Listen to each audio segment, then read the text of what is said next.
Did you know that you came here with a 147-year-old technology? And this still blows my mind away, but it's actually QWERTY keyboards. If you compare to modern layout, it isn't that different when you compare to the first version of the QWERTY layout, which happened to be invented quite a while back.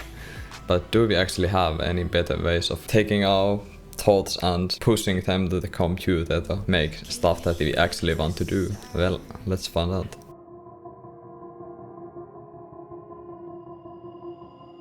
Okay, so you might be interested in why I'm so excited about discovering new ways of writing. Like, you probably wonder if keyboard and mouse, like, that they should be fine, right? But like, just imagine if everybody would wear smart glasses. Like, imagine a bus full of people and everybody had their smart glasses, and you can't bring a keyboard and a mouse with your smart glasses, and you can't use a touchscreen because it's basically on your head. So the only option from current solution is to use voice recognition. But imagine if there's like everybody in the bus is saying the same voice command over and over again. Like, it has no way it's going to work. So we probably need some kind of way with like controlling it through gestures or something like that. So I thought it would be pretty interesting to combine the hand recognition with a virtual keyboard like concept. And I made this virtual keyboard that you can basically type in the air, but it's really hard because basically the wall, invisible wall where the keyboard is, it's like you can see it and you have to like feel it out and see when the display, when the characters change color. But yeah, it's a really simple demonstration. I guess like something like this would work if it would be in the smart glass side.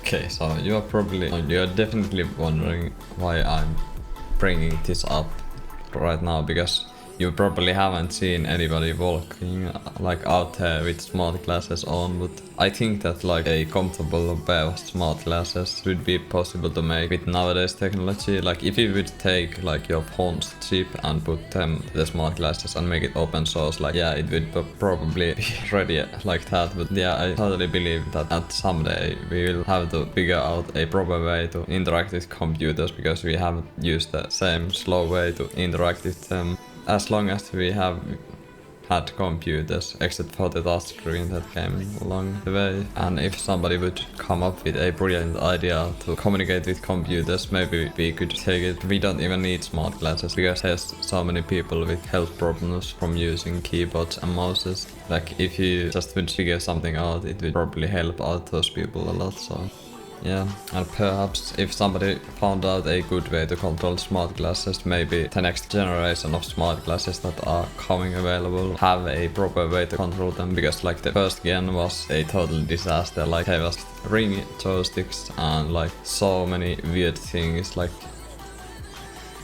I don't even know like how people got those ideas, but yeah, I just thought that someday we could manipulate items. Like, you could just have your 3D model here and you can just spin your hands and like pull things out of your computer screen. And perhaps you don't even need your own screens anymore. You can just use like a one single pair of glasses and you can do everything with it. So yeah, perhaps in the future. But yeah, thanks for watching, and in the meantime that you are waiting for the next video, I'll be trying to make some kind of hand recognition thing, because I just want to spin some 3D objects around. Like, if I could just like do this and spin something around, like, I would be satisfied. Like, that's probably going to be the next video if I get it ever done.